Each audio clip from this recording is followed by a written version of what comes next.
This episode of Capes and Lunatics is brought to you by Tweaked Audio. Get awesome headphones, go to tweakedaudio.com and use the coupon code Southgate to get 30% off, free shipping, and a lifetime warranty. Or you can get there through the link on our website, southgatemediagroup.com.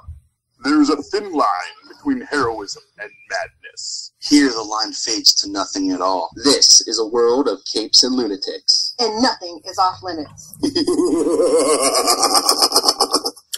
Good morning, everyone. It's the first show of 2019.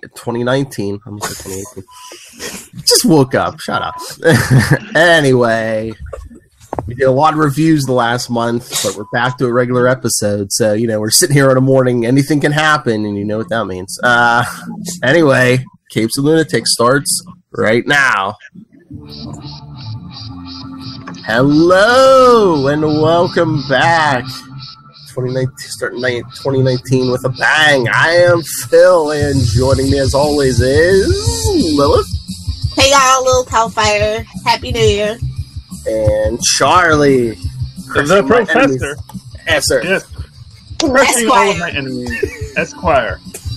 As meaningless as it starts as it ends. Please. He has his stuff together now. I heard that last Iron Cast. Okay, Mars, get ready. Do it live. Quality. He's like, quality. Yeah. Only Moss can do it. Sorry, Philip. Ding. For quality. Yeah. Yeah, and actually, now he does it the way it's a pregnant dude. Okay. My wife watches Love After Love. Oh, no, that's Extreme Love. I'm sorry. A different reality show on Wii.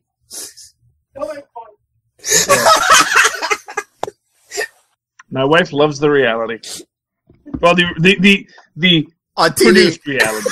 Yeah. Scripted reality, it is not nearly as good. I mean, I think we can all agree to that. Although it has its moments, too.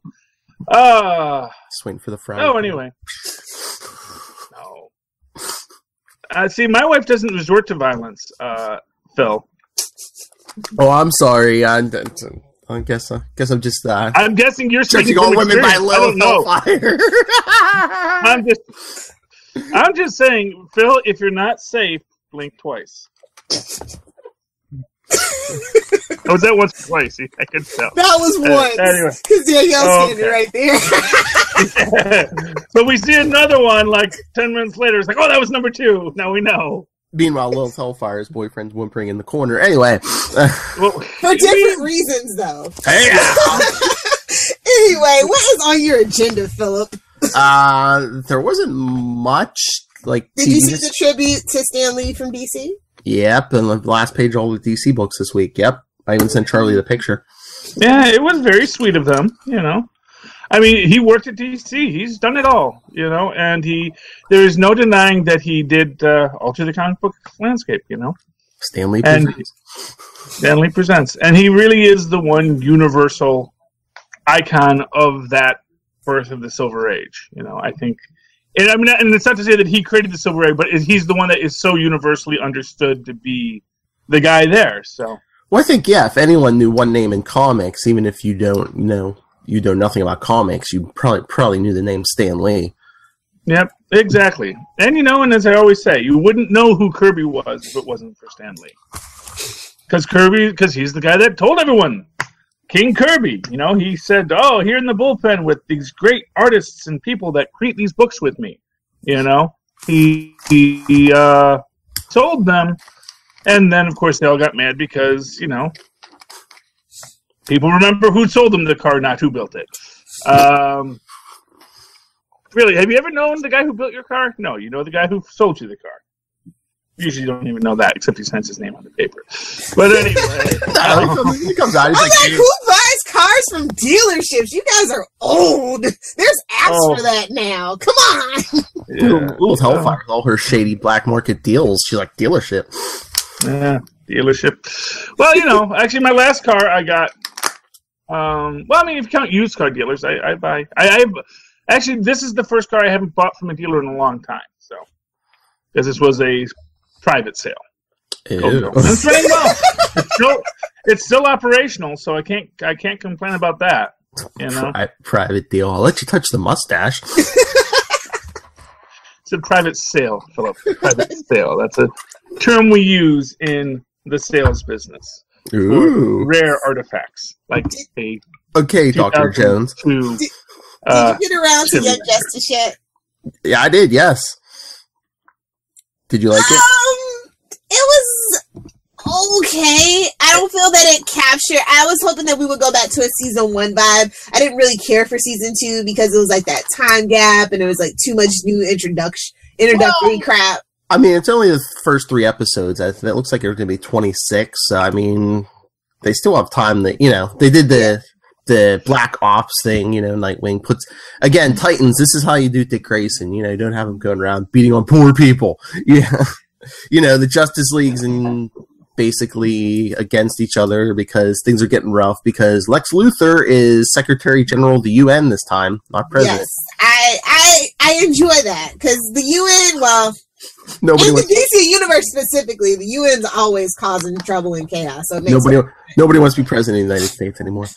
So true. Well, yeah, I mean, really. So true. I'll say this much. I used to worry that the Secret Empire storyline with Cap from the '60s was eventually going to just be so dated because who's going to believe the president of the United States was once the no, because I used to make the joke, eventually with sledding time, and you look back, it's gonna say, oh, well, that means that Obama was the head of the Secret Empire, which makes no sense. But obviously now, perfect sense. They knew it would come back around. Yeah, it was gonna come back around. Yeah.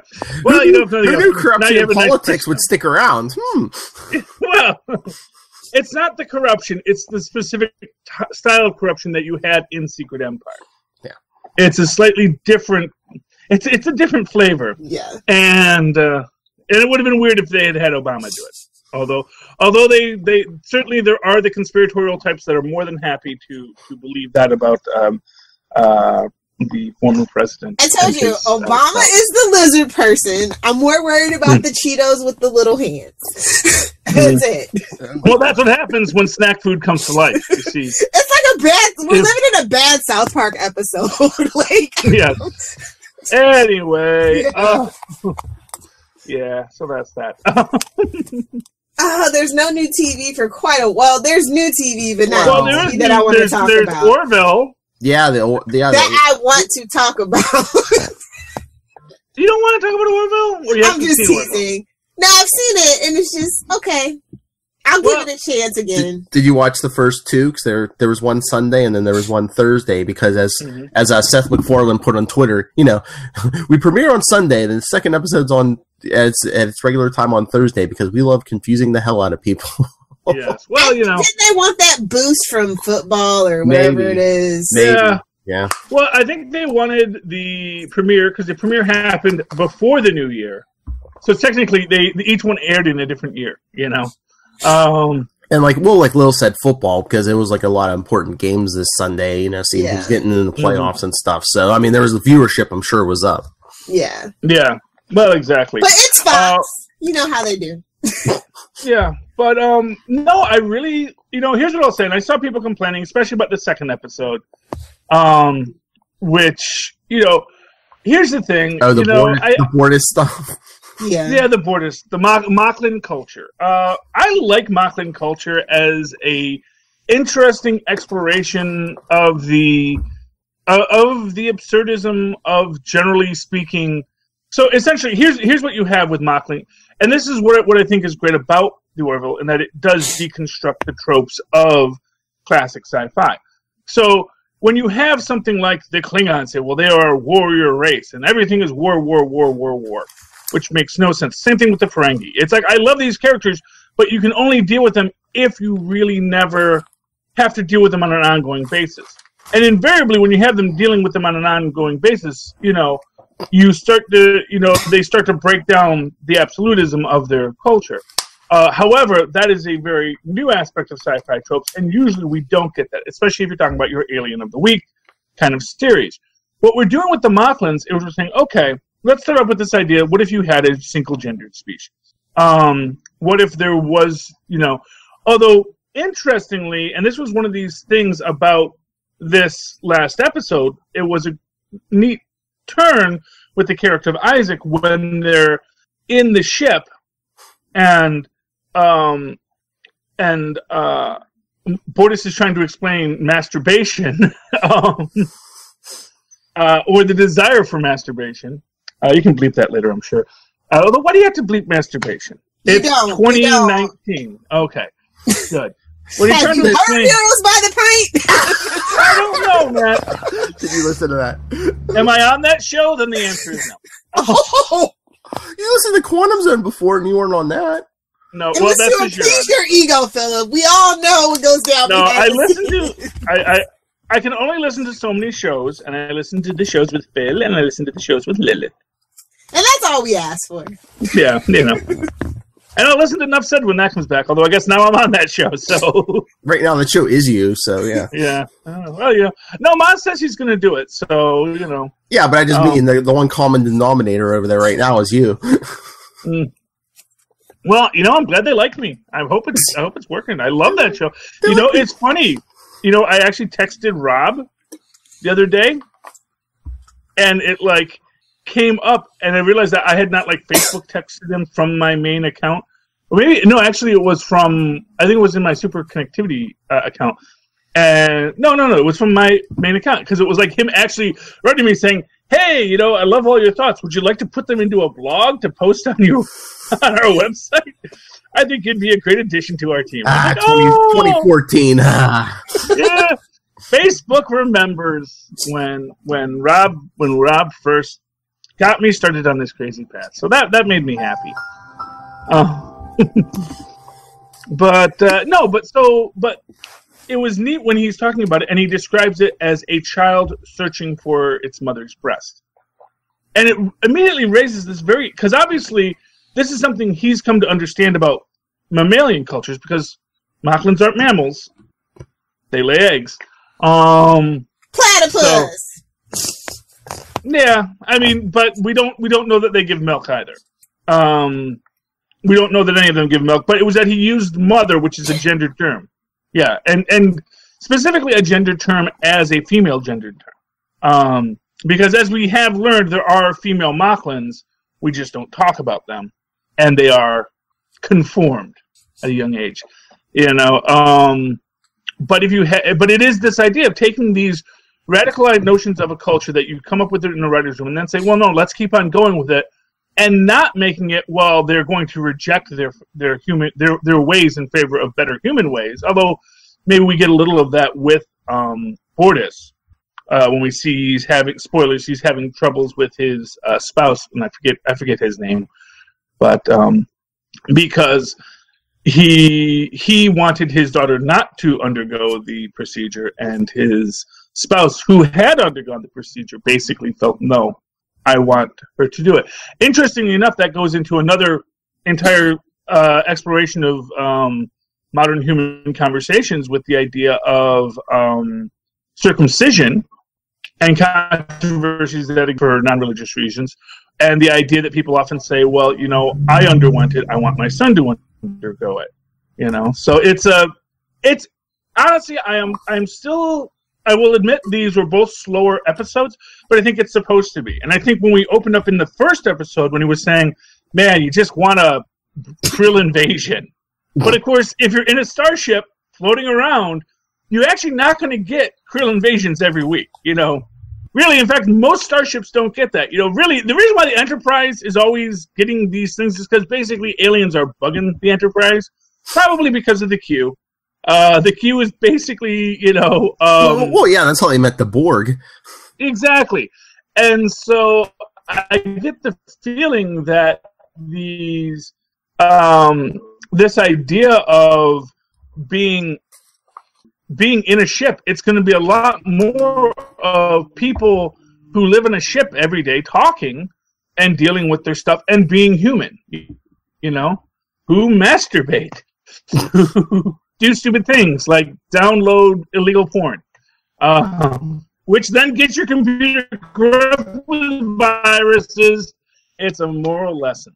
And but in these two episodes of Isaac, one of Isaac as the hero, as Isaac in our special underage drinking episode last week, They're all very, where Isaac is the one that, does his computer brain stuff to show that it was actually the other kid who was the ringmaster, not the doctor's son.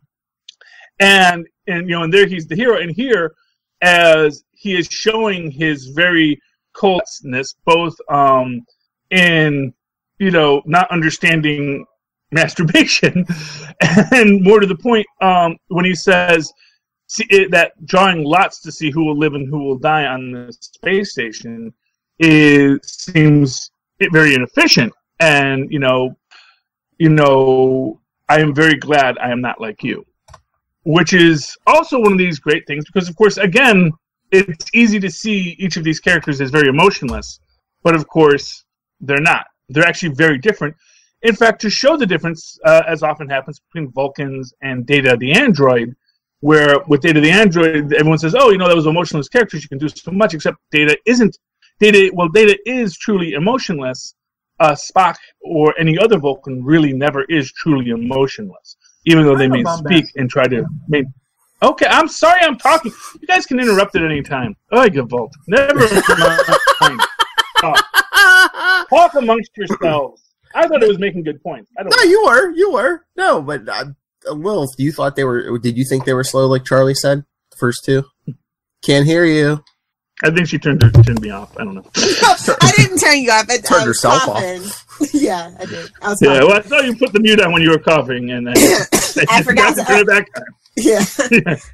No, I'm a Seth MacFarlane fan, and I just don't like the Orville. Like, he needs to focus more on American Dad and Family Guy and give me damn Ted 3 instead of doing the Orville. There, I said it. Fight me, hate me, whatever. Do you think it's like he wants like a blend of comedy and sci-fi, and I don't know if it's working. I don't know if they're going one way than the other, but it is a very polarizing show. It's a very much, if you notice, critics they either love it or they hate it, and fans too. Like, it's just like there's not like a middle ground gray area for a lot of things. Is he putting too many zippers on his jacket? You should always have one more than you think you need. One more than is comfortable. Because you want to be a little uncomfortable. That's the point of that. You want to be self-aware. If you're self-aware, you're in your moment, and then you can do your thing. But yeah. I get why he did the Orville, though, and I'm happy for him, because it is a successful show by Fox standards, so, Oh. And it's something different to do as I said it. Yeah. Go back to jazz albums for all I care. I enjoyed those too, okay? Yes. Well, I'm still waiting for him to team up with Brett Spiner. Did you get to ask Brett Spiner if he would do that? If he would sing jazz with Seth MacFarlane, or did you not get to? I didn't get a chance to talk to him. He was very busy, very very loved by the crowd. So, well, yeah, con money, money. Yeah, well, it's how you make your money. It's how you make your bones, and you gotta, David may not eat, but Brett Spiner does. True. Yeah, well, I'm sure that Seth MacFarlane has thought of that, so I'm sure it will. I'm sure it will eventually come to fruition. All right. Who also? Actually, the whole cast likes jazz. So the whole cast?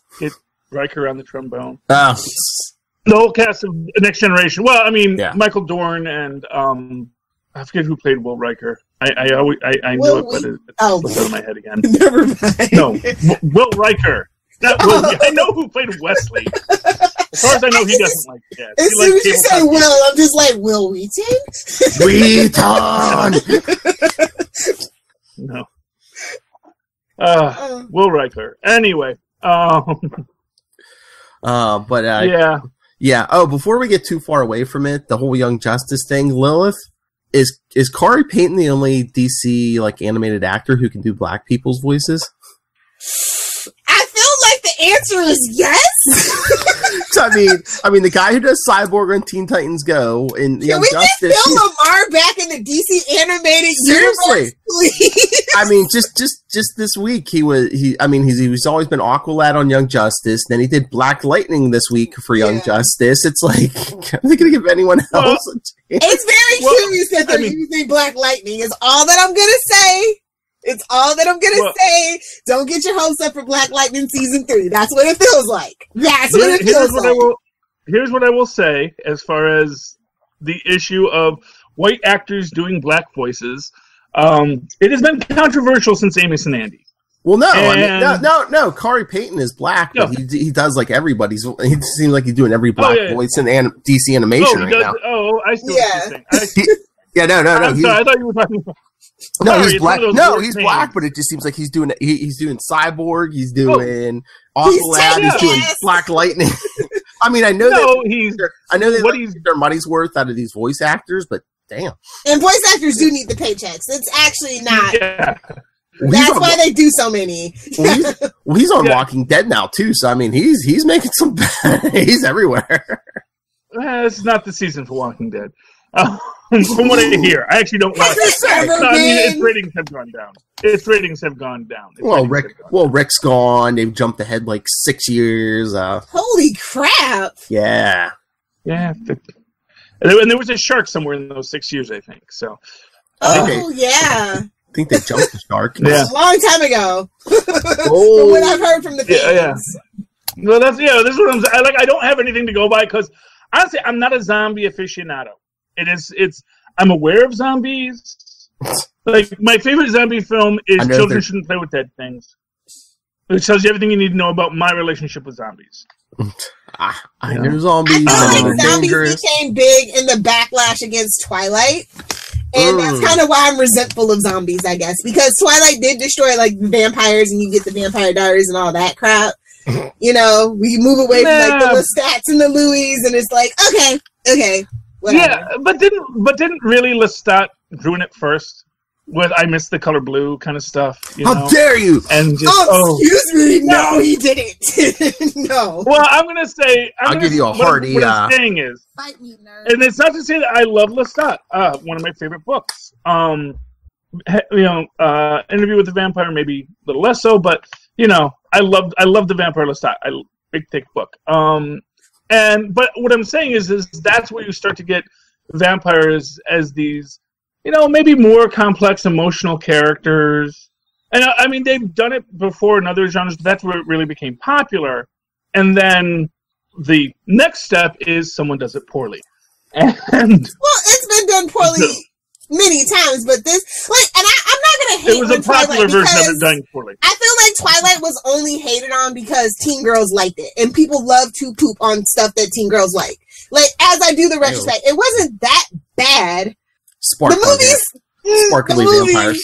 Take that out, and it's just another YA blank female character for girls to project themselves on. And no, and that is actually not. I mean, I think there is a quality to that, but I also think it was this idea that and just to make it a do thing, they emasculated vampires. Vampires suddenly don't have to drink blood for some reason, or aren't consumed by the hunger, apparently. Well, they are, but they struggle again. It's like a whole thing. Like I said, I gave Twilight a chance. I read the books. I watched the movies. Amazing scores, but it's just like, I get why people don't like it, but at the same time, I can understand if you were a certain age at that time, why you would dive into that frenzy like that. Oh, yeah. Well, people are always looking for something fun to read, except for my kids. I just got pissed because she literally said she didn't research. Like, what writer doesn't research something? Like, that's what pisses me off about the whole thing. That's why they started. You gotta do at least a little research. So. Wait, she didn't do research into vampires? Nope. Well, she's Mormon, so they have like a whole thing about that or whatever. So. Then why do vampires? Why not just say he's because vampires are hot. They sell like hotcakes, and that's what so maybe do. What? You can't do research when you're wearing magic underwear? What? It's not magic. It's ceremonial. There's a difference. It's holy and it's ceremonial, but it is not magical. Now, I'm just saying there is actually there is a difference. Okay, because your average Mormon will say, look, it is a ceremonial thing the way that people will wear certain headdresses for religious reasons. They just wear it beneath themselves and that beneath their outer clothing. It is a ceremonial thing. Now there are people who will feel that it does have that because it is a holy vestment in the same way that certain other religions have holy vestments that they carry with them, like way Catholics may carry a rosary.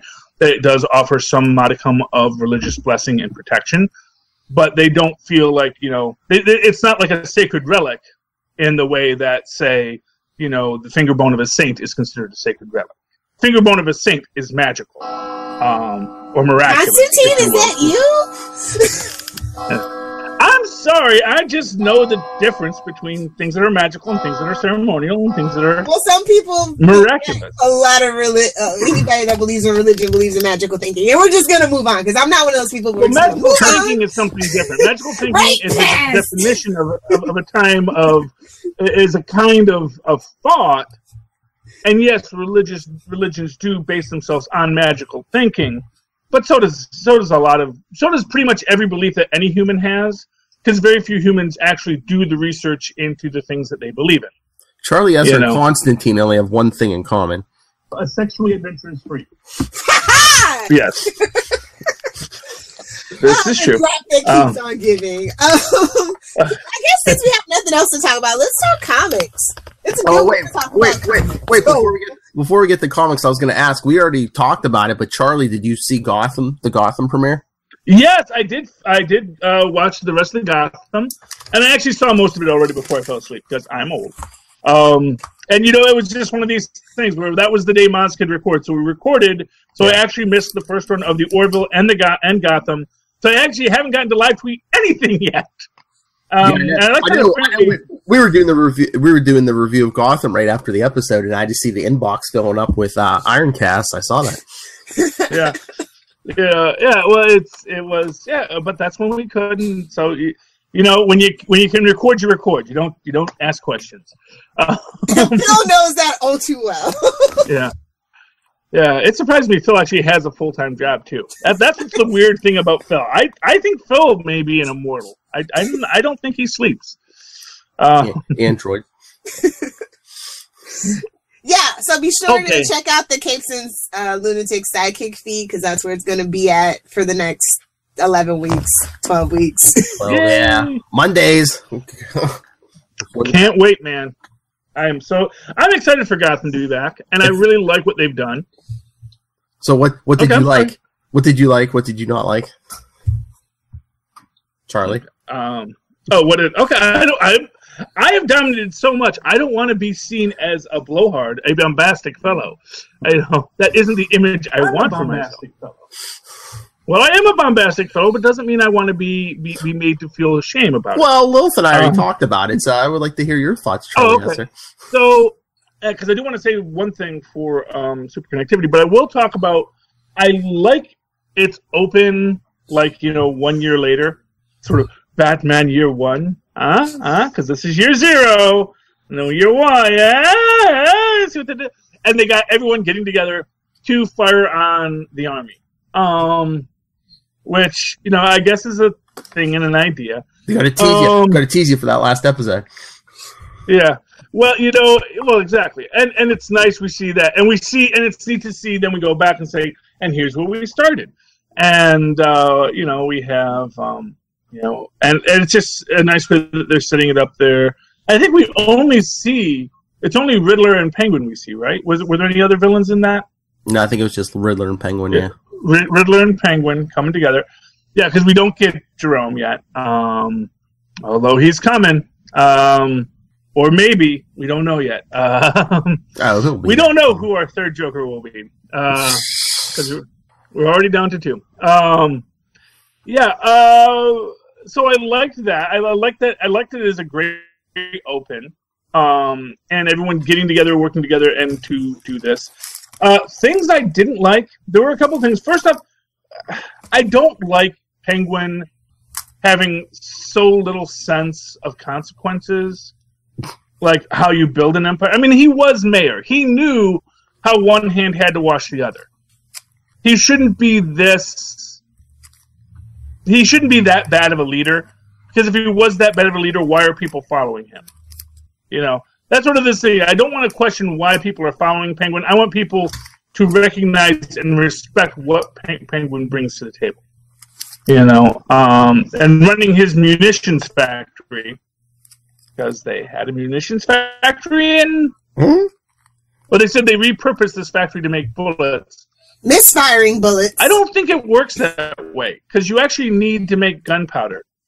Well, he's being cheap, you know. He's not... That's the thing. It's like, that should be a concern for Penguin. Penguin should want to produce a quality product, because he shouldn't have to have someone explain to him why, if we don't make a good product, no one's going to want our product, you know. And I know he feels he's the only game in town, but if you don't have game, you can't be... It was a bit of a disappointment.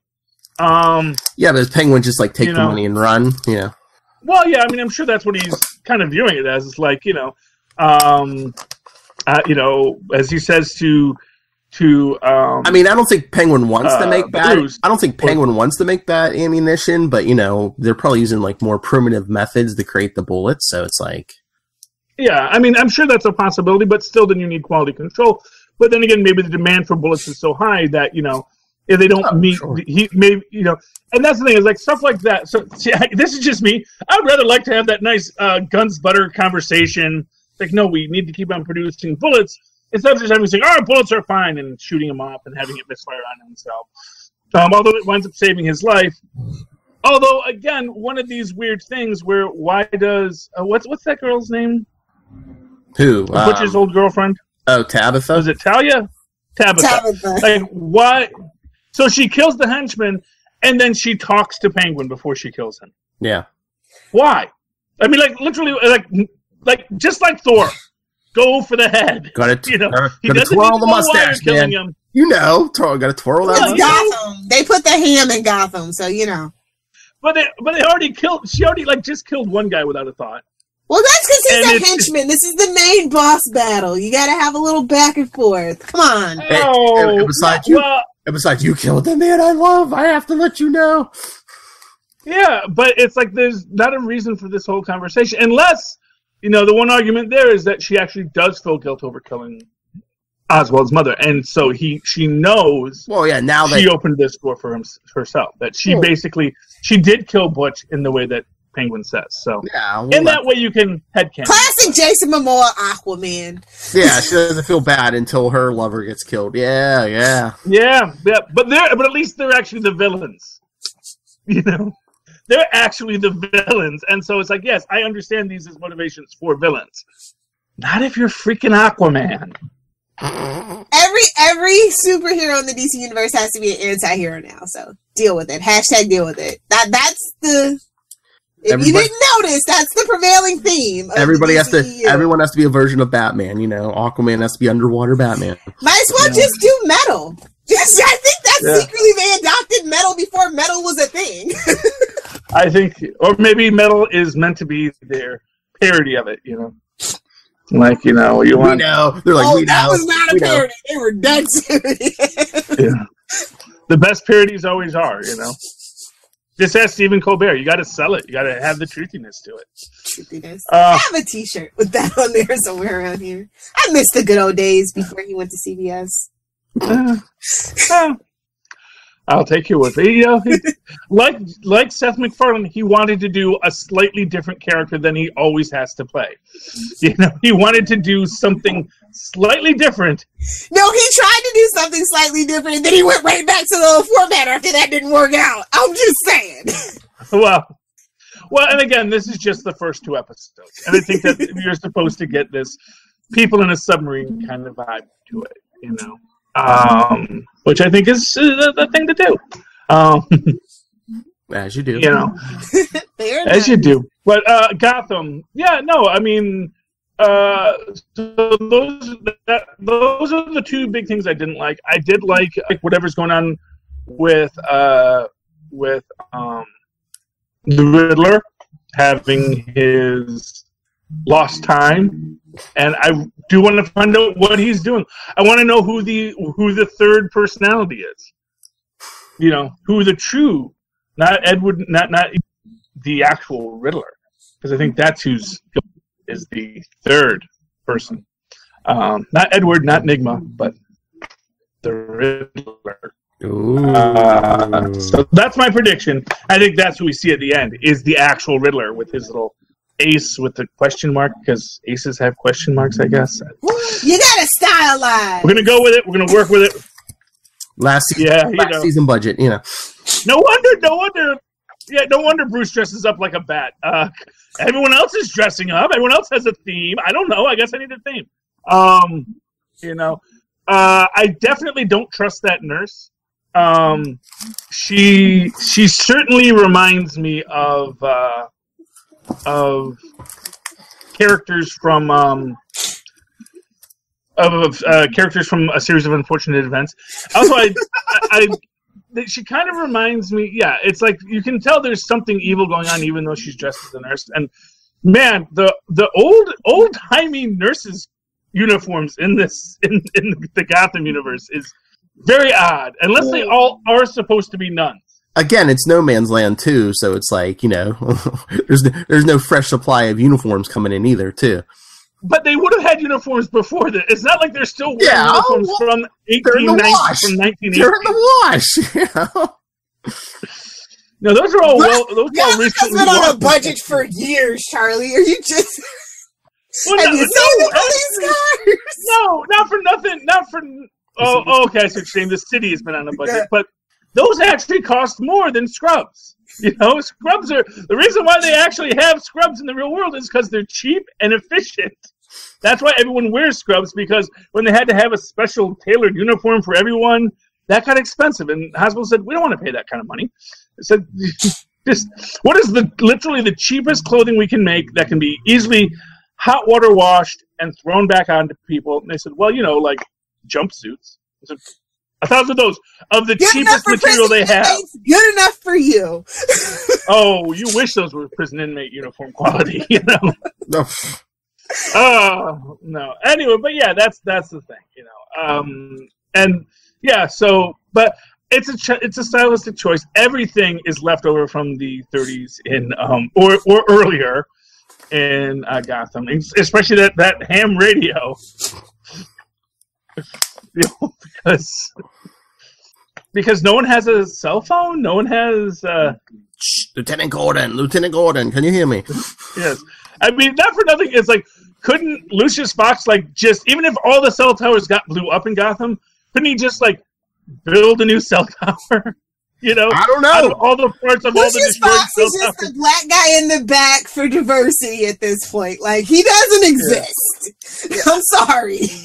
No, I mean, Bruce got the signal out for the helicopter to come flying across the river. Well, exactly. This is the thing. It's very series of unfortunate events. The way I watch Maybe this is the prequel to that show. Who knows? Yeah, but again, a series of unfortunate events. You get it because it is so much a stylized show, and I guess maybe they want that vibe. They want that Lemony Snicket vibe. They want that big Netflix cash for Gotham season 7. Anytime you have a show that's anachronic, after 1970, I don't get it. I don't get it. Why are you doing this? It's kind of like the Flash, the original Flash from the 90s. I love the costuming and stuff, but it's dude. Well, I guess they figure, instead of it's something looking old and aged, that after a while, they're just it'll always look old and aged. Yeah. It's the Sabrina Killing Adventures. You're supposed, because technically they have hinted that, it is contemporary with Riverdale, so maybe they're in a time bubble. I don't know. Well, no, so the witches are immortal, so they all have old technology. That's a vampire trope. But no, the whole town's like that though. If you go to the Christmas special and all that stuff, the whole town's very old timey.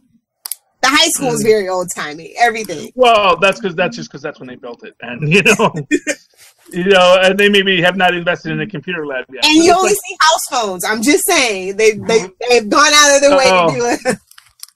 Oh, yeah, cell phone. Yeah, well, cell phones have ruined storytelling. But then again, maybe looking at you, Seinfeld. Maybe, yeah. Every Just single one of ruins their the story, problems can be solved with a cell phone now. So No problems that aren't solved without with a cell no more phone in our movie modern phone. age. Fandango No. app. This podcast is not sponsored by Fandango, but if Fandango would like to sponsor us, you're more than welcome. Anyway, comic books. Okay. So I know Charlie didn't read it. He's gonna be like, "Oh, that was out this week." But Lilith, did you read Heroes in Crisis #4? Yeah, I did. And I'm over the storyline. So yeah, like I'm over it. I mean, the mystery still continues. How long are they going to drag this out? Isn't this like 12 issues or some crap? 9. Okay. The cover says 9 unless they decide to milk it, which is possible. You know, how about we finish Doomsday Clock? How about we do some other stuff before we do Heroes in Crisis? Like, I'm sorry, it's just a mess over there, and this storyline is a mess too.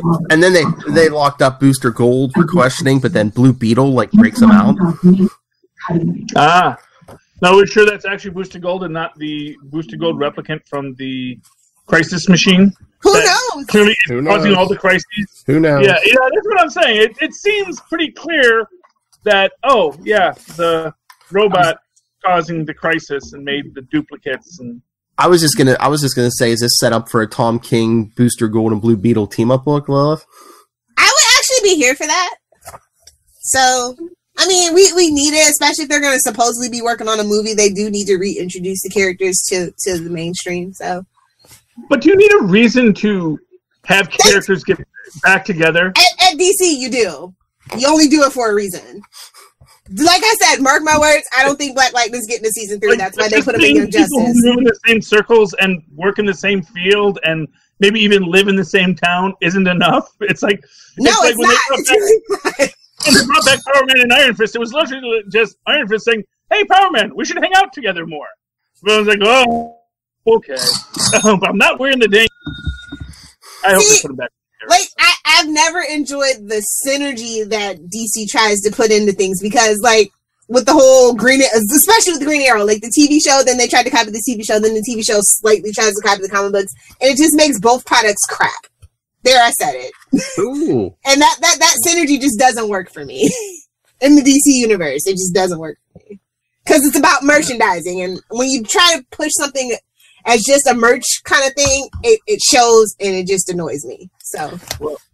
And what about this big thing? It's like, some secret source is threatening to leak the Sanctuary tapes, which Batman's like, they're destroyed as soon as they're recorded, and why are you recording them then? There's always a chance! Damn it, Batman! And then, why would you record it if you're just going to destroy them after they're recorded? Exactly. That doesn't make any sense. That's exactly! This whole storyline is a mess! That's the old joke about why they fill out everything in triplicate in the armies. One for headquarters, one for here, and one to burn so the enemy doesn't get it. It's And then the solution to someone's gonna leak this stuff, so Superman's like, Lois already wrote the story about Sanctuary. It's just one big long sigh as I was reading. I'm sorry. I was like, wait a minute. I was like, Superman's acting more like Batman. I was like, is this Bendis writing his? But I was like, oh no, wait, Superman's with his wife, so no, it's not Bendis. Okay, that's weird. Why is Lois wearing a Superman t-shirt to bed? He's like Robin from How I Met Your Mother. He likes to he likes to think of himself while he has Superman's an egomaniac. Freak me nerve. Under Bendis, probably. I mean, because not for nothing, that's like his family house symbol. So is that like wouldn't his mom, his real mom, have worn a shirt like that to bed? Or his cousin? Thank you. I mean, they are the last two Kryptonians, at least except for the entire city of Kandor, a dog and horses and Kryptonians. No more. Kandor's dead. Bendis killed that. Oh, someone escaped. Someone always escaped. But under Bendis' watch. He doesn't get to watch forever, Phil. Always remember that. No writer writes forever. Even John Byrne stopped writing the Fantastic Four. But speaking of heroes in crisis, Ralph, did you see that? Did you see that weird thing online? I guess somebody was writing an article. I don't forget the guy's name, but some reporter was like writing like, "Oh, I don't think Tom King was really in the CIA," or he can neither confirm nor deny either way, a-hole. I know, and I'm just like, wait a minute. When does the CIA ever confirm? Oh yeah, this guy worked for us, or this guy does work for us. Or not like exactly. Well, yeah, but just that fact makes it very easy for people to claim. Well, I was a CIA officer. Well, I mean, unless you're like an analyst, like a low-level analyst, and you're retired, then maybe. I mean, honestly, I'm sure they have admin assistants at the CIA. They do. You know what? You have to be background checked just to work at the Starbucks in the building. So technically, you are actually working for the CIA if you work in that Starbucks or that McDonald's. And never know that out there for people who don't know. Yeah. Oh, yeah. I mean, actually, I used to work with a guy who did military base.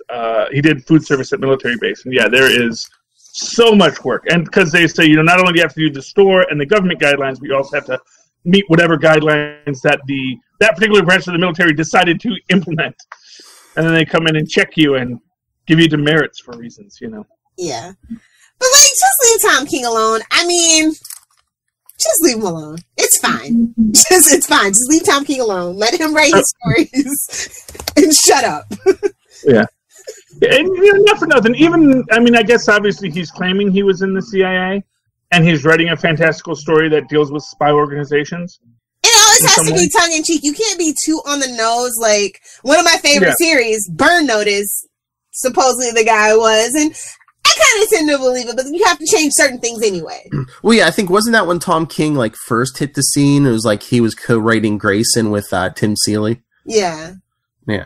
Yeah. And also, not for nothing, I think that's where Bendis got his idea for his book about the CIA operative. That's a comic book. I'll just leave that there for you guys because Bendis stole my idea about Jimmy Olsen. I'm gonna throw it out there. I know it's on Wattpad from 10 years ago. So, yeah. I don't think it's past him. Oh, who's Jimmy Olsen dating now? Isn't he dating someone controversial? Talia al Ghul, supposedly. Yeah. Yeah, okay. I did it first. Okay. So I'm just gonna say this, man. She has daddy issues. It's like, what person could I date that would really make my dad mad? Superman's best pal, Jimmy Olsen. You gotta give it to the ginger, bro. You gotta give it to him. Hey now. She might be a pumpkin pounder. I'm just saying. I can appreciate that. Oh yeah. Poor Lexi lost his hair. He's not a ginger anymore. No,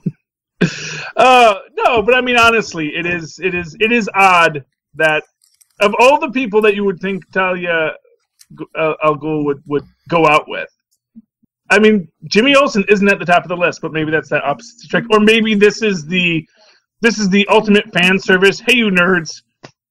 I know Jimmy Olsen is your nerd icon. This is who you can project yourself onto because even you, as a nerd, know you're not Superman, but you could be Jimmy Olsen. Jimmy Olsen looks like Mehcad Brooks from Supergirl. I'm just gonna throw it out there. Well, yeah, that Jimmy Olsen I could see. And it's not even like up Jimmy or actually giving Jimmy this grizzled, which they could. He is a war reporter. Well, not a war. Takes pictures, but he could be like they did Jimmy Olsen when they killed him in Man of Steel or whatever. We don't talk about that. That he was this deep cover guy. And that would be that I see. But just as far as I know, everything I've read about Jimmy Olsen in the last few decades, which I have read a bit of Jimmy Olsen over the years, he seems to still be a very nerdy, geeky guy, and it doesn't seem like they've ever walked that back. And I guess maybe Talia just I want to date someone different. I'm always dating superheroes. I want to date just a superhero's friend. Can I help you with that zipper, ma'am? It's already down as far as it can go without showing Cho-Cha. That's all that I'm saying. Oh my goodness! So they're getting. Well, okay. Well, you know what? Good for Talia. Good for. I wish them a long, happy relationship. They need to make a baby together, so Damien can have a half brother. Don't do Bendis ideas. I'm here for that. What do you mean? Go on. Take all the ideas I had. That would be awesome, and just little baby Al Ghul. It's a little redhead. You know, we got to keep redheads alive in comic books because they have a tendency of dying. You know what? That would be kind of cool just to have the Talia's daughter. So he has a little sister with red hair who is somehow smarter than Damien and better than him. Because obviously she'll be born and then will be like 8 years old the next issue. Super speed. We do have that super speed growth serum somewhere floating around the DC universe. Oh my lord, she would literally be the redheaded stepchild of the DC universe. Well, she wouldn't be to Batman. She wouldn't be a step. She would be the actual legitimate Olsen child. She would be true. Little Hella Olsen or whatever they want to call her. Hella. You know? Hella, yeah. I think her name should be Lilith, but it's fine. Thank you. In honor of ripping off my ideas, yes, must be Lilith. But if you name her Lilith Olsen, you'll know that they listen. Lilith will fix it, because Lilith fixes everything. There we go. Anyway, can I just say that it was a great week to be an Archie fan, finally, after like the last 4 months of disappointment. Jughead, the Hunger number 11 was amazing. If you haven't been keeping up, they've been kind of doing this, their take on like Universal Monsters with Jughead being like the werewolf, and he goes up against like a couple of other things. And this one was basically Frankenmoose versus Wolf Jughead. And it's just really funny and cute, and I don't know, and the art was really good. Was that out this week, or this is the one that came after? Was that out this week? Because I saw the one where they first introduced Frankenmoose, and I didn't get it because I said, "What? Where's the origin of Frankenmoose? I want to know how we got a Frankenmoose." Yeah, we get an origin of Frankenmoose. This arc was 4 issues long with the Frankenmoose, so this is the conclusion of them in their battle royale, basically. So. Yeah. Did we get an origin of Frankenmoose? We did. I think it was issue like 7 or 8. Okay. And it just absolutely checked all the checked boxes for me this week because, like I said, it's been kind of lacking, but they really punched it up and finished out the arc. So I just wanted to give them praise on that. And I also want to give praise for Archie 701. He's finally not bickering and dithering back and forth between Betty and Veronica. And then we got this new character named JB, who's like up to things in Riverdale. It was just fun and different, and I like it. I like this new turn of events because I'm so over the Betty and Veronica thing as an Archie fan. So I think we did need this deviation. So who did he pick? It's some girl from school. Oh, so he didn't even pick either Betty or Veronica. No, he's out of that relationship. He's out of that dichotomous, love triangle, and he's just moving on for now. Girl blossoms time to shine. No, I really wish they would have gone there, honestly, because she was supposed to be a love interest, and then they decided against it for him. So I'm here for the Archie and Cheryl, but that's never going to happen now, especially with the popularity of Riverdale, the TV show. Because it's 2 gingers, and when 2 gingers mate, knows what could happen. I know! That's why I wanted to happen! It would again be like when you're with the person in the Superman shirt, and you're a Superman. It's like a little weird. I don't think Batman makes people wear Batman shirts. I don't think he ever made... I'm sure he made Catwoman wear a Batwoman shirt once or twice. I'm just going to throw that out there. I need to get my unpopular opinion out of my mouth. Batman is so egotistical. That's why everything is a batarang, a bat plane. Like, you didn't invent the plane. Why are you putting bat in front of it? Okay, Charlie answer. Yeah. The older I get, the more I just like, I cannot with Batman. The older I get. Yeah. Well, it doesn't. I mean, it became a trope back before people were comics, and honestly, it's really a trope of the 60s. I don't even think he had bat stuff. I mean, he might have had a Batarang, and he certainly had a Batmobile, but like everything wasn't bat themed until the 1960s bats, and when everything got batitized, when they went west, Adam West. Once you go west, you know it's the best. All these good things that they can use straps up for the shows. So. Oh, I'm surprised you guys should be reading Scooby-Doo Team Up, by the way. Like, I'm just going to throw it out there. The best DC book this week was Scooby-Doo Team Up. Ooh. The Scooby Gang teams up with Mr. Miracle and Big Barda, and they're trying to escape Granny Goodness. And it's an all-age book, so it's like, I don't know. That sounds awesome. It was awesome. Like, more people should be reading this book. Yeah, I wanted to get Scooby-Doo Team Up ever since they first teamed up with Batman. And I have gotten a few of them. They are good books. I won't deny it. It's just, this is right up Phil's alley though, because of Mr. Miracle though. So. But yeah, you'd like it too. Like I said, you got Daphne and Velma like trying not to become female Furies from Granny Goodness. It was just like so much fun, and it's an all-age book, and it really just struck me like the violence wasn't like it's like campy and not like over the top and broody. Like I think more of the DC books should be like this, honestly. Yeah, it's something Charlie Esser would like. Let me just put it to you that way. I think he would.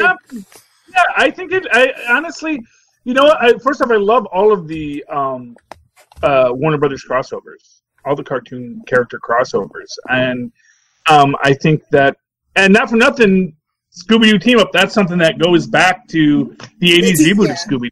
Yeah, I love that. I just wish they'd have Sonny and Cher on it again. Well, yeah, it's just Cher.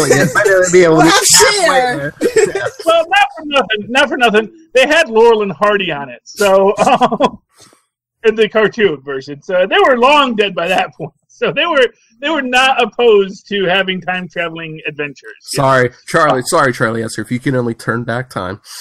Yes. Putting Kelly in shame. No, but I used to love the Scooby-Doo. There was always a two-parter, which gave you that, which goes into that serial comic book kind of stuff.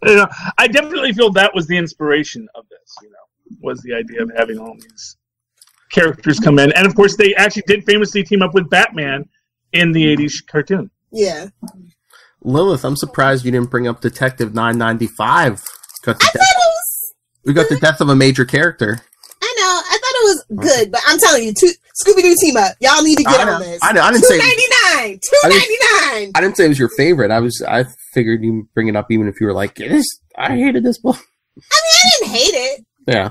I think that it's brave and bold, but is it going to stay that way? No. Well, it's the countdown to 1,000. I know, so they're just going to turn everything back. Like, I don't trust DC anymore after the whole wedding fiasco. So it's like, I don't believe anything you tell me anymore. So this person could be back next issue for all we know. Major spoiler alerts. They kill Leslie Tompkins. Alfred gets attacked. So Batman goes to Arkham and basically threatens the inmates and says, "Gonna tell me what I want to know." Turns off the lights and be like, "Time for the beating." Is he gonna start branding criminals? I feel like he's like 2 steps away from branding criminals. That's all that I'm gonna say. Yeah, well, no, he just picks on the mentally ill, Lilith. Affleck. He just picks on the mentally ill. He doesn't actually attack real criminals, Affleck. Back in the day, he used to. Yeah, well, back in the day, then criminals started carrying guns and realized, oh, you know what? He doesn't have any armor on his face. Open the that face! You know of. That Wayne Tech, bro. It's up there. I'm just saying. Never understand why no one shoots for the head. Like, why didn't you go for the head? It's like the one. It's like who brings a knife to a gunfight? Like what? Who brings arrows to a gunfight? My fault. No, that's not named Oliver Queen. Hawkeye. Well, yeah. I mean, here's what. Well, actually, arrows and guns are both long distance weapons. See, the actual thing about a knife to a gunfight is you actually, if you bring a knife to a gunfight, close, yeah, you start getting in close. But obviously, if you're standing on the street 10 feet apart, a knife doesn't do you much good. Unless you're a shark or a jet and you're snapping your fingers, or a knife thrower. Well, like if you're going to engage in something, it all depends on how close you are in the fight. You're like if you're really up close, even the Punisher said, "Yeah, give me if I'm up close, I want my knife." But because you can be more precise. I'm just saying knives aren't typically like it's just a whole thing with Gotham. But anyway. Oh, by the way, can I just say this is actually one thing I never got to make mention of in our discussion of Aquaman. Okay. we established, and there's sort of a little bit of the thing that they do doesn't make any sense.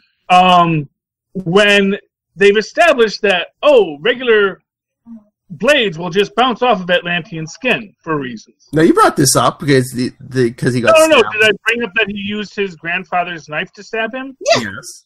Oh, he did? Oh, okay. I thought I forgot to mention that. Okay. How So drunk it doesn't make sense. About as drunk as I was. True. And you know what? We also talk a lot before and we talk a lot after. I don't know. True. What makes it on air? Yeah, you know. Because I actually don't listen to myself talk on my pod. I mean, I subscribe to my podcast just so we get the downloads, but I actually almost never listen to my own podcasts. Because I already said all that stuff. Why do I want to listen to it? You know? It's like it'll sometimes come on when I'm on the train and I just don't bother to change it, but I never like, oh yeah, this is my latest. That would be like, you know, if I made someone wear a Superman shirt to bed and I was Superman. That'd be a little self-aggrandizing. So he does call himself Superman, so... Although, does he call himself Superman, or did everyone else just start calling him Superman? He's like, fine. Call me Well, didn't Lois Lane name them, right? Yeah. Yeah. Nah, so maybe she's just a fan. She's got that sick obsession, yeah. Maybe she's the one that wants to wear the Superman thing all the time. It's like, okay, okay, Lois. Oh, Man of Steel. Yeah. Yikes. Okay. Just yikes. Moving on. Let's talk some Marvel. Okay. Wow. Yeah. What did you like from Marvel this week, Lilith? My favorite Marvel book was Immortal Hulk number 11. Sorry, Kelly, you come in number 2. But yeah, I really liked Immortal Hulk. Ooh, as we'll discuss I'm on a Hulk Super fan, Connectivity. Yeah, I'm a Hulk fan, but like it comes and it goes with certain writers. Like I'll give it a chance, and I'm just like, this one I'm here for. Yeah. You know what I loved about this? And this was this thing that I noticed. Did you notice that General Ross had eyes? Yeah. Or he didn't have hollowed out shell of eyes. Like Rick, and there's maybe even this argument to be made in that Rick Jones died to the Hulk a long time ago. That's why he's so desiccated. And General Ross, he's still very real to the Hulk. Or maybe all of Rick didn't go to hell, but Ross, the whole complete package went straight to hell. I mean, if they're when he got killed in Captain America, yeah. If they're in heck, they're in heck. Or hell. HE double hockey sticks. Yeah, HE double toothpicks. That's why you spelling everything with capital letters. Why do you got to shout, Phil? Have you met him? This isn't a presidential tweet. You don't need all caps. It's you. But no, I found that and personally, my favorite part of this was Puck. Puck. He's about to live an interesting life. He certainly has. Now, was Puck in this? Was he going into this earlier? I forgot. What? No, this book moved really, really fast. So I like that about this particular series and this writer. Like, it's a lot of action. But then it's also, like, a lot of reflectful thought, and you can tell this person was a fan. Like, that's what I love. I hate when writers just get stuck on books because that's what the editor needed them to do. I like when, like, Tim Seeley and Tom King, people that are, like, fans of the character and, like, are, like want to, like, show appreciation back towards the fans. Yeah. And this guy definitely loves the Hulk. I mean, all the references to the 70s shows, because not for nothing, you got to be a real hardcore Hulk fan to be a fan of the 70s Hulk TV show. You got to be a true fan who just loves the concept of the Hulk and not necessarily any individual iteration of it, Or he's just a fan of the 1970s Hulk show and doesn't really care about the comics. One or the other. I think he's gotten he finds a healthy balance between all the... I think so too. I think it's actually... No, yeah, it's definitely written by a fan, and he's done some great stuff with the Hulk here. Again, another thing I loved was Jackie McGee's thing about how the Hulk killed her father because he had to work to death after the Wasp, and it is this thing that even if the Hulk doesn't kill you when he breaks your house, he kills people. It's like that devastation, all that loss is horrific, and they've mentioned this a few times, and. There was this one Hulk Fantastic Four crossover where he was staying at the Baxter Building, and because this guy tries to kill Bruce Banner because he destroyed his town, and then at the end of it, Bruce rebuilds the town. Which, if you think about it, is the most empty gesture he could do. Put all the buildings back. Just like you left them. Not any of your family heirlooms, but yeah, just your house is back. The house is back. Your family's left you, and you're still a hopeless drunk, but your sense of safety, yeah, here's the house. I am the left thumb of God. I can give and I can take away. You know? Ooh. Yeah. So, Lilith, did you read Man Without Fear, #1? No. I was waiting on you to tell me if it was any good. Because it was alright. I didn't hear good things about it on the Twitters. So. I liked it. I mean, it's basically Matt Murdock's in a coma, so it's like all in his head, like basically going over, you know, everything Daredevil and his relationships with like Bullseye and Elektra and stuff. But no, it's funny in the beginning because like he's in a coma because he got hit by a truck in like the last arc of Daredevil. Because like Foggy comes in and it's funny because he goes, yeah, Stiltman, all those other guys couldn't take you out. It's funny, you get taken out by your very first enemy, a truck. Exactly. That's exactly what I was thinking in my head. Like, he got hit again. Yeah. Did the radioactivity spill on him and take away all his powers? Is this where we're going? Even Foggy's just like, he didn't get hit by the truck the last time. He got hit by the toxic waste. Yeah, exactly. But he's like, your old enemy, the truck. Oh. Yeah. Okay. But so, yeah, I like it. I mean, if you're a Daredevil fan, it's like, you know, is he a man without fear? Yeah. Like, it's basically, I think it's like Matt going over in his head. It's like, you know, what is Daredevil? Does there need to be a Daredevil? What have I done? Probably not, considering he lives in New York and there's a million other superheroes. I know, but it's basically, what have I done right? What have I done wrong? Because you see all the suits too, even that like 90s gray suit. Yeah. Oh, we're gonna bring that up? Yikes. Oh, they're bringing up everything, it looks like. So, yeah. So it's just okay, I might check it out in trade then. I don't know. Like I said, I didn't hear good things about it, and I'm very particular with my money. I think it's only like 4 issues. It's like a weekly thing, so yeah. So. Oh, okay, yeah. All right. Before a new Daredevil #1, of course. Oh, true. So yeah, Mr. and Mrs. X is my #2, obviously. I really enjoyed the Mojoverse. Like, oh yeah.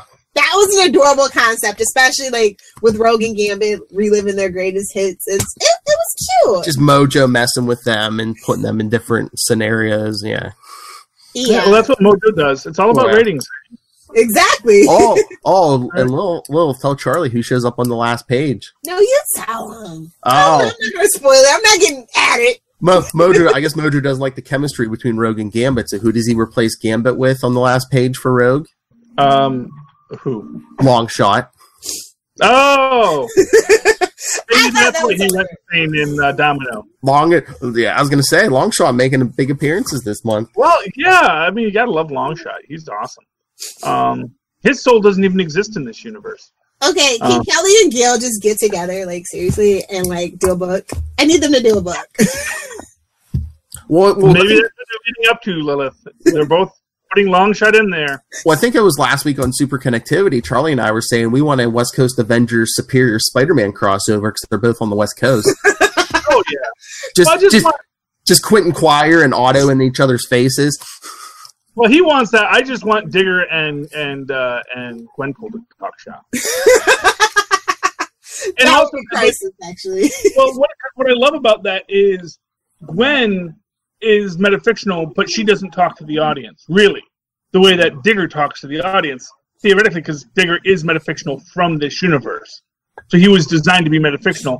Gwenpool is just metafictional. And if nothing else, that might help her refine her metafictional nature and her super powers. I might have to bring this up then with Miss Kelly Thompson because I'm speaking to her again live this Thursday. You can watch it on YouTube. We're going to discuss Carol Danvers because we've been talking Captain Marvels, and she's her Captain Marvel #1 comes out this Wednesday. So okay, well that'll be great. So mention it. I will. So you know that idiot Charlie Esser? He thinks that Gwenpool should meet Digger. And she'll say again, I don't like Gwenpool. So yes, and don't forget to ask her about fan fiction theater. Oh, okay. Better write all this down. That'll be for the Patreon, though. But, yeah. like I said, I would love to see Digger and Gwenpool get together and hang out and see. I think that would really get in Quire's head, because Digger and Gwenpool like connecting, and he's gonna get all jealous, and Gwen's gonna be like, he's a literal zombie. Why would I be attracted to a literal zombie just because we have things in common? That's really kind of crazy when you think about it. It's like, he is literally a zombie. I don't even know if he has parts anymore. But I would love it if he helps her reconnect with her metafictional nature, and maybe even teaches her to see the audience. That would be awesome. Teach me to love again. Did anybody read Killmonger #3? Like, I didn't think I was gonna like this series, but I like this series. Oh, is it? No, I haven't read it yet. I think that's the best thing that come out of the MCU cross merchandising. Old bull crap. Well, this book. Isn't that also by our good friend Brian Edward Hill? It is. Mm-hmm. This is Brian Edward Hill, and you're listening to the Capes and Lunatics podcast. And of course, he's like with one of his favorite artists, Juan. So yeah, this book is really good. I like it. It even has Bullseye in this issue. So. Oh, I did see that online that they said Bullseye was in it. So the series has been good so far? Oh yeah, all 3 issues. We haven't been around to talk about it, so this is my first time bringing it up. But yeah, I think you would like it, definitely. Cool. I mean, if I don't get the issues, I'm definitely going to pick up the trade. Yeah. Yeah. Very good. As long as they get around to releasing his Batman and the Outsiders eventually, they push that back. Well, that's a DC thing. That's not really him. Yeah, I know. Like I said, DC is in a really bad mess, and I do have one suggestion for DC that would kind of clear things up. Do you want to hear it? Sure. Get rid of Dan Didio! He needs to stop forcing his opinions, and like he's just throwing a tantrum. Like, I'm just gonna say it. You can at me about this particular thing. Ooh. He's gotta go. He's gotta go. Editor-in-chief at the moment. Oh. He's got his hands in a lot of other pots, and it's just like they didn't even give Greg or anybody else a chance. They were just like, no, we're just gonna go back to Dan. And I'm like, why? None of the fans like him. Because he pushes his agenda. He's worse than Mark Guggenheim. I'm just done with it. I was going to say, there's been grumblings about him for the last 12, 13 years at least? Yeah, and I'm just going to put this out here. I just feel like we're going to be in the midst of a Les Moonves situation in about a couple of months. Oh. So they might want to start looking for someone else. I'm just gonna put that out there. Do you have inside info? I don't want to tarnish my brand by working at DC during this era. You can call me for consultation. Just don't put my name on it. Give me the money. Just don't put my name on it. If there's a Me Too moment coming for Dan Didio, they need someone, and female would be better. Yeah, definitely. And they have a lot of females in their management that they haven't, like, it's just the whole thing with the culture of DC's executive board right now that it's just filtering down through the trenches, and I'm just so over it right now. Lilith, do you have inside info on Dan, do you? I've heard grumblings, yeah. Give me some headlines, girl. Give me an exclusive. Come on. It's not an exclusive. I've just heard grumblings, and at this point where the culture is, I wouldn't be surprised by the end of the year if they had to replace him for things. Well, not for nothing. That's what brought Bill Cosby down. Is some guy said, "Hey, Animalverse." I heard, I heard that. We haven't forgotten. And of course, Tracy Jordan said it too on 30 Rock. So so it's like all it takes first, folks. Allegedly, by the way, I have to do that as a legal thing. Allegedly, but yeah, I wouldn't be surprised. I hear things. Yeah. Yeah, I mean, it's kind of weird how, really, at the end of the day, the comic book industry is still kind of a boys' club, no matter how they try to pretend that it's not. So. Yeah. Well, that's. I think, and for what it's worth, I think that is one thing that I think the larger corporate purchases have been working to undo, because I think that, and for what it's worth, Warner's is now owned by AT&T. Yeah. And I do think that AT&T can push something a little stronger in that way towards that, in the sense that, you know, look, we want to sell cell phones and content and stuff like this. We don't need all of your little cub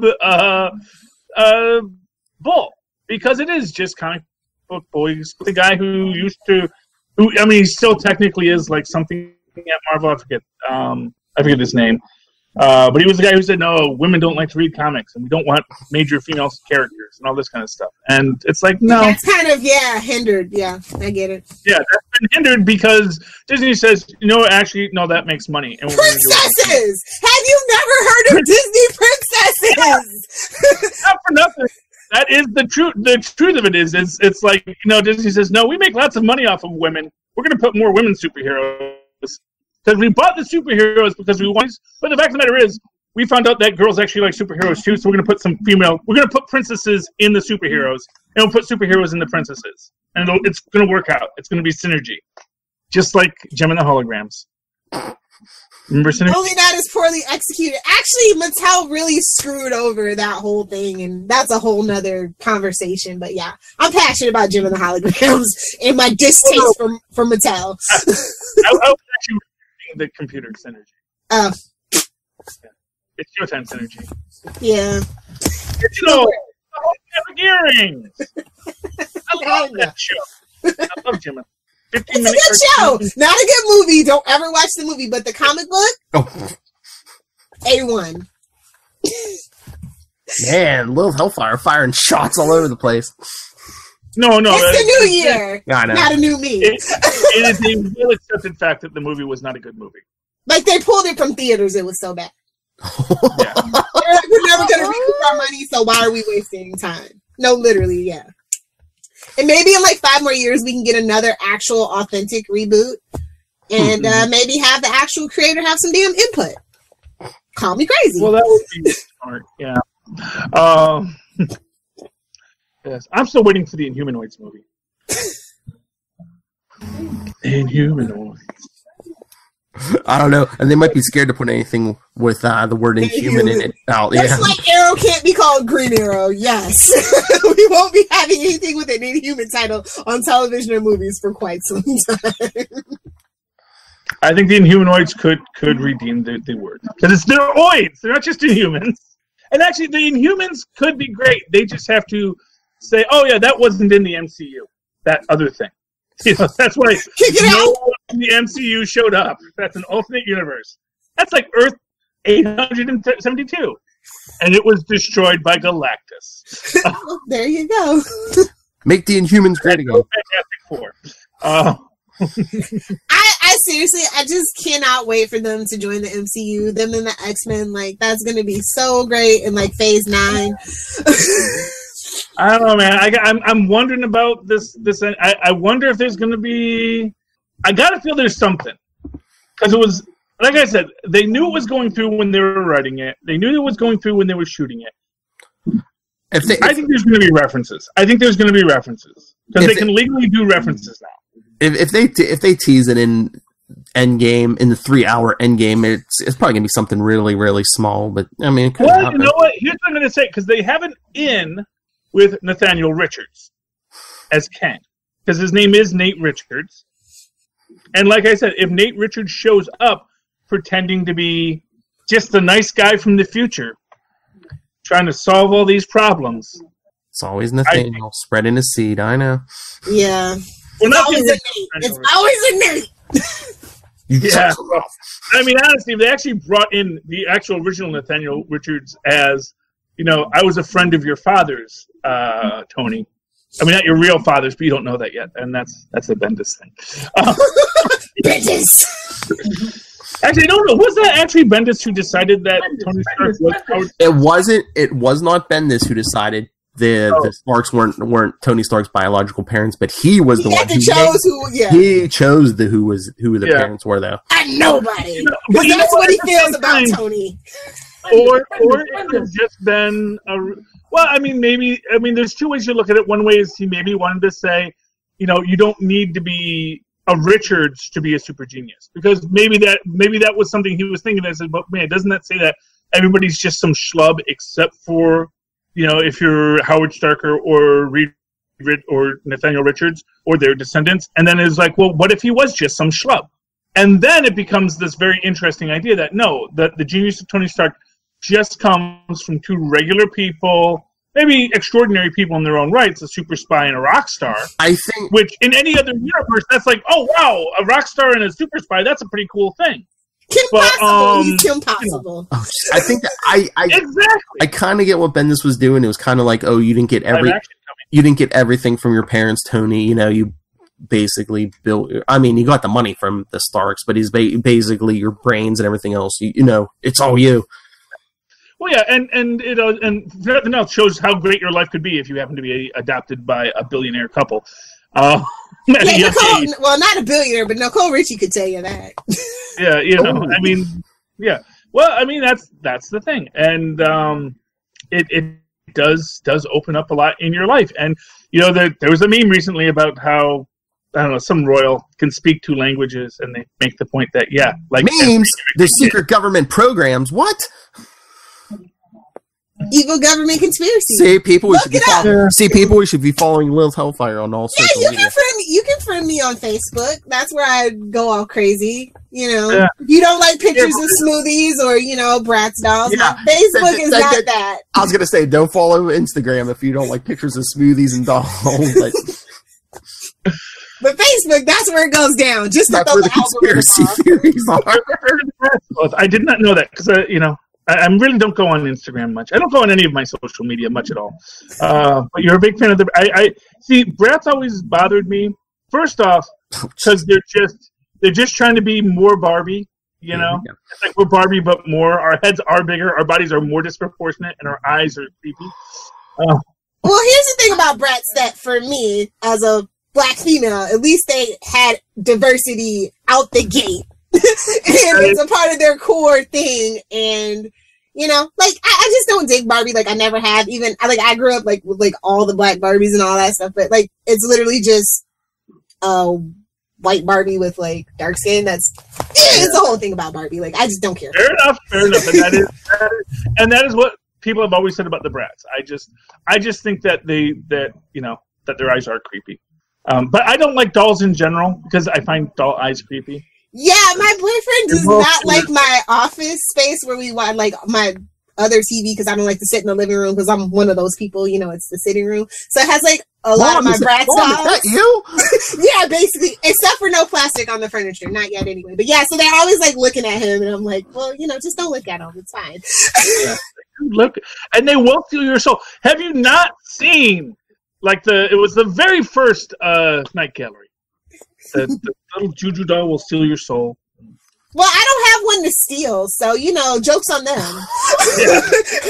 You're like Lopeshot. Your soul isn't even in this universe. Exactly.